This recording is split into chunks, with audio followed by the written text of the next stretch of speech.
महाकुंभ में मुसलमानों पर प्रतिबंध। ऐसा कैसे? हम एक सेकुलर डेमोक्रेसी में रहते हैं। हमारा कॉन्स्टिट्यूशन हर धर्म मत मजहब को बराबर मानता है।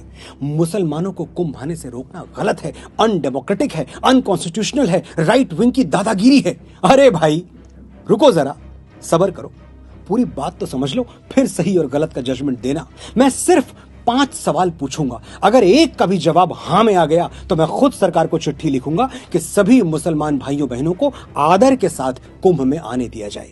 मेरे सवाल सुनो। क्या इस्लाम मूर्ति पूजा में विश्वास करता है?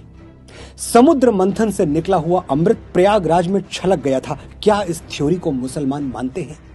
क्या गंगा यमुना सरस्वती के त्रिवेणी संगम का इस्लामिक लिटरेचर में कोई महत्व है? क्या मुसलमान मानते हैं कि नागा साधुओं के दर्शन से जन्मों के पाप कट जाते हैं? मकर संक्रांति और मौनी अमावस्या का कोई जिक्र क्या इस्लाम में है? 5 सवाल, एक जवाब नहीं।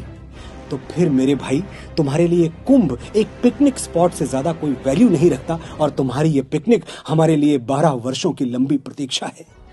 उम्र की ढलान पर खड़े हमारे बड़े बुजुर्गों की प्रार्थना है, जो भगवान के सामने हाथ जोड़कर रोज यही दोहराते रहे, प्रभु बड़ा भरपूर जीवन दिया तुमने, बस कुछ दिन और जी लेने दो, अपनी आंखों से अंतिम बार महाकुंभ देख लें, मकर संक्रांति का गंगा स्नान कर लें, फिर हंसते हंसते तुम्हारे चरणों में आ जाएंगे।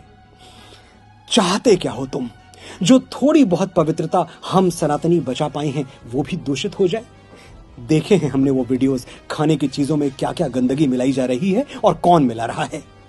हमारे बाबा थे, 90 साल की उम्र में भी अपना खाना खुद बनाते थे। घर में 4 बहुएं थीं, कहती हम बना दे बाबा, अलग चूल्हे पर बना देंगे। बाबा हंस के कहते नहीं बिटिया, किसी और के बनाए हुए पर विश्वास नहीं होगा, मन तभी मानेगा जब खुद बनाएंगे।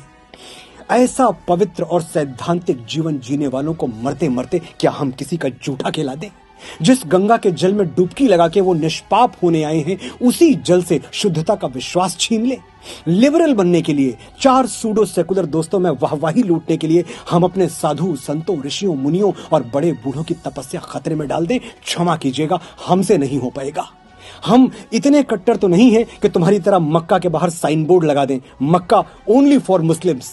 लेकिन कुछ बातें बिना साइन बोर्ड लगाए भी समझ लेनी चाहिए। जैसे हम समझते हैं कि मक्का मदीना सिर्फ मुसलमानों का पवित्र स्थल है, इसलिए हमने कभी नहीं कहा कि मस्जिद अल हरम के दरवाजे सनातनियों के लिए भी खोल दिए जाएं। तुम क्यों जिद कर रहे हो भाई? और तुम्हारी जिद हमारे बच्चों को मिसगाइड कर रही है। एक पूरी पीढ़ी गुमराह हो रही है। 33 कोटि देवी देवता हैं हमारे पास, लेकिन हम चादर चढ़ाने दरगाह पहुंच जाते हैं। हमारे डीएनए में गलत डेटा ट्रांसमिट कर दिया गया है। शिवलिंग पर जल चढ़ाना मतलब अंधविश्वास, सुपरस्टिशन, और दरगाहों पर चादर चढ़ाना मतलब एब्सोल्यूट साइंस। हिपोक्रेसी की भी सीमा होती है। लेकिन ये जो गुमराह हो गए हैं, ये भी हैं तो हमारे अपने ही। हम इनको तब तक समझाएंगे जब तक ये समझ नहीं जाएंगे। और तुम सिर्फ 45 दिन रुक जाओ मेरे भाई, 13 जनवरी से 26 फरवरी तक। फिर कौन रोक रहा है तुम्हें, और तुम कहां रोकने से मानोगे? हर साल रामनवमी, दशहरा, दुर्गा पूजा हम हाथ जोड़ के विनती करते हैं, हमारी शोभा यात्राएं अपने इलाके से शांति पूर्वक निकल जाने दो। तुम कहां मानते हो? तुम्हारी छतें पत्थर उगलने लगती हैं। लेकिन महाकुंभ दुर्लभ है। ये अवसर हमें अगले 12 साल तक नहीं मिलेगा, इसलिए ना हम कोई चांस लेंगे और ना किसी की सेकुलर बकवास सुनेंगे। सनातन की सुरक्षा सिर्फ हमारे साधु संतों की जिम्मेदारी नहीं है। हम 100 करोड़ हिंदू सनातन के सिपाही हैं और हम सिपाहियों ने प्रतिज्ञा ली है, 45 दिनों तक तुम्हें त्रिवेणी संगम पर पांव नहीं रखने देंगे।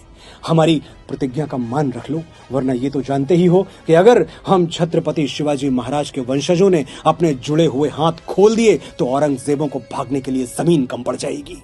सोया हुआ सनातन चैतन्य है, सजग है। वो वक्त कुछ अलग था, ये वक्त कुछ अलग है। जय महाकुंभ, जय संत समाज, हर हर महादेव।